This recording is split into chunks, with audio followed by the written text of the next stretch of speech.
Hello, it's David Wilkins again from the Sarasota and Bradenton branch of ASALH, the Association for the Study of African American Life and History. I do hope you know that name by now. This being, I believe, the 12th of the series of videos we've done in companion with your U.S. government class being taught by Mrs. Sherrill. And in a conversation I had with Mr. Sorrell recently, we agreed it would be interesting to do a video clip on money in politics and hypocrisy.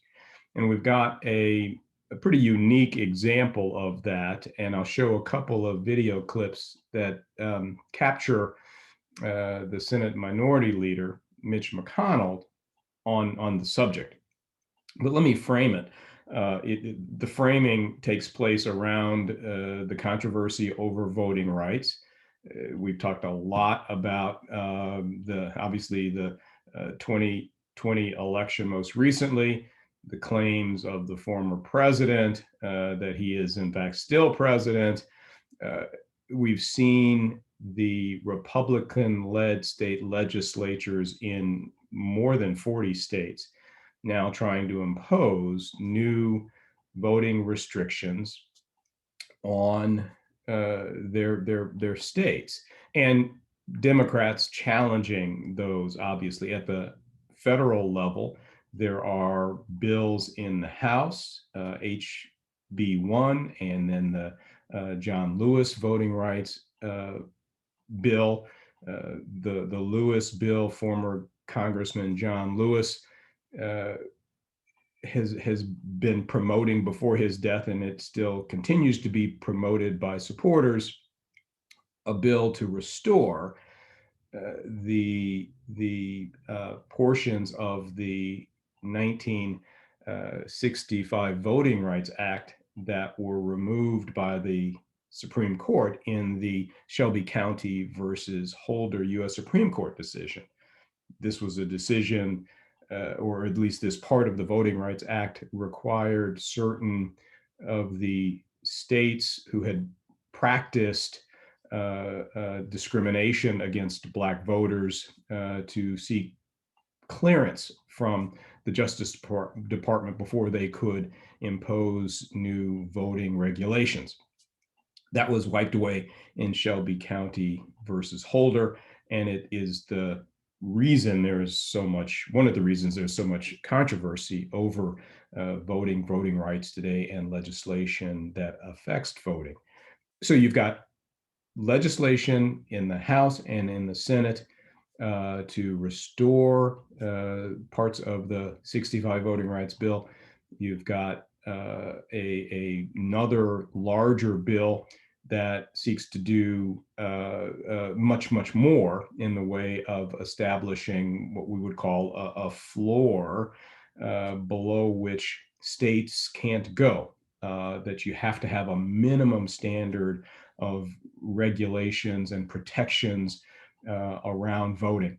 And I won't go into the details of those, but this is the counterpoint taking place between Republicans and Democrats over voting.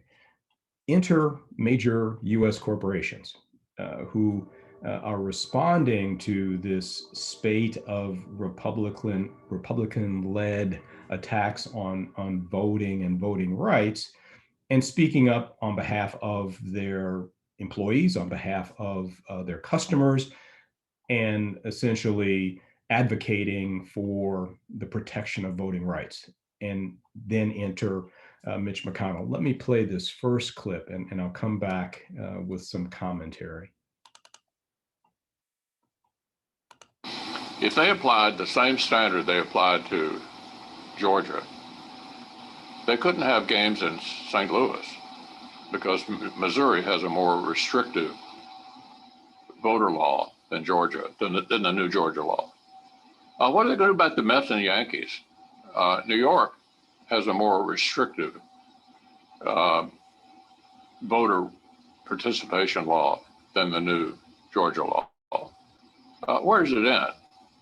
So my warning, if you will, to corporate America is to stay out of politics. It's not what you're designed for. And don't be intimidated by the left into taking up causes that put you right in the middle of one of America's greatest political debates. You know, Republicans drink Coca-Cola too. And we fly. And we like baseball. This is a pretty competitive political environment in America, as I just pointed out, a 50-50 Senate. If I were running a major corporation, I'd stay out of politics. All right, and let me just stop sharing.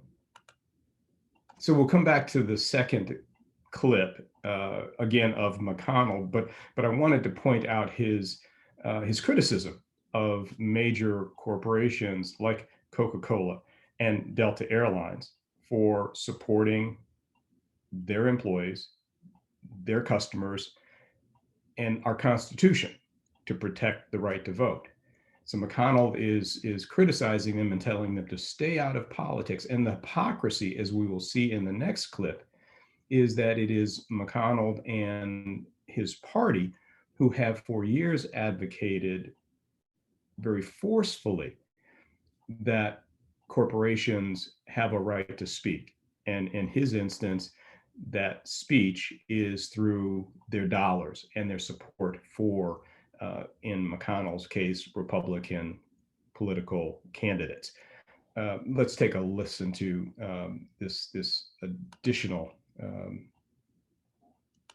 comment from the now minority leader. Found it completely discouraging to find a bunch of corporate CEOs getting in the middle of politics. My advice to the corporate CEOs of America is to stay out of politics. Don't pick sides in these big fights. Corporate CEOs in politics? Perish the thought. As we pointed out last night, it was pretty rich for Senate Minority Leader Mitch McConnell to tell corporate CEOs to stay out of politics, considering this is the same Mitch McConnell who is arguably corporate America's biggest champion over the last several decades. Now, today, he repeated his warning, but added an important caveat. So my warning, if you will, to corporate America is to stay out of politics. It's not what you're designed for. I'm not talking about political contributions.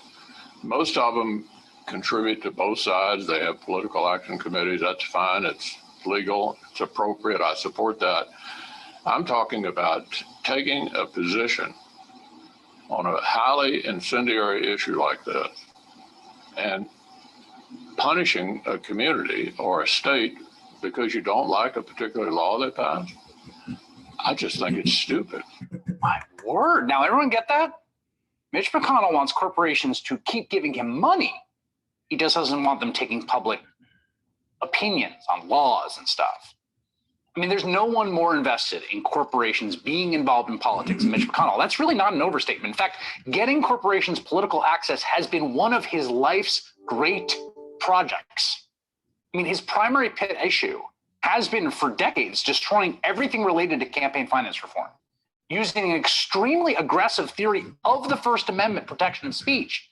You cannot restrict the spending of corporations on advertising or independent expenditures because you are therefore infringing on their First Amendment rights to speak publicly about politically contentious issues. That's the heart of the theory. In 1997, nearly a quarter of a century ago, Republicans blocked the passage of the McCain-Feingold campaign finance reform bill. At the time, the Washington Post reported, quote, "McCain-Feingold is dead," says Senator Mitch McConnell, longtime leader of the opposition forces. "It is not going to pass ever," he claimed. Well, McConnell was wrong about McCain-Feingold becoming law, but he did everything he could to get rid of it, including becoming the face of the case challenging the law, duly named McConnell versus FEC, which made it all the way to the Supreme Court, but failed. Eventually, McConnell emerged victorious in 2010 in the Citizens United case, when the conservatives in the Supreme Court found, along with McConnell's argument, right, that spending for political ads during campaign season are in fact free speech, which means basically you can form an entity for the purposes of impacting election and just spend unlimited dollars, right? So there's now no longer any spending limits. So we get super PACs. The First Amendment Let's there be that. And McConnell's devotion to corporate interests has paid off for him specifically. Just days before the 2020 election, he was leading all senators in competitive races and campaign donations from S&P 500 CEOs, notably not a lot of Democrats at the top of that list. Now, a few corporations have just said they oppose Republican law, haven't even done anything. And Mitch McConnell says they should just shut the hell up and keep the money flowing into his campaign coffers. Because Mitch McConnell's theory is this: money is speech, but speech is not speech. And that's because none of this was ever about speech for McConnell or any of the other Republicans now taking umbrage. It was always about power. Hey, thanks for watching our YouTube. All right, let me stop again and come back quickly to conclude. So McConnell says to the corporation, stay out of politics. And he then quickly reverses to say, but I'm not talking about political contributions. This is, so campaign financing laws, the controversy over should money have the role that it does in politics today is hugely controversial. And we all recognize that. The Citizens United case that the commentator was just talking about obviously gave corporations and those they support a huge boost, arguing that indeed corporate speech is speech. So again, you see the money and politics tension, but you also in this instance see the hypocrisy of those who would claim that corporations don't have a voice, except as that voice is described in their donations to the parties of their choice. So I'm sure Mrs. Schroll will have more to say about the issue, but I don't think we can talk about U.S. government. I don't think we can talk about the politics today, particularly around the Constitution, the voting, the right to vote, the franchise, and all of those controversies, and ignore, as I've said in the opening, the hypocrisy demonstrated by Minority Leader McConnell and the role that money plays in politics today.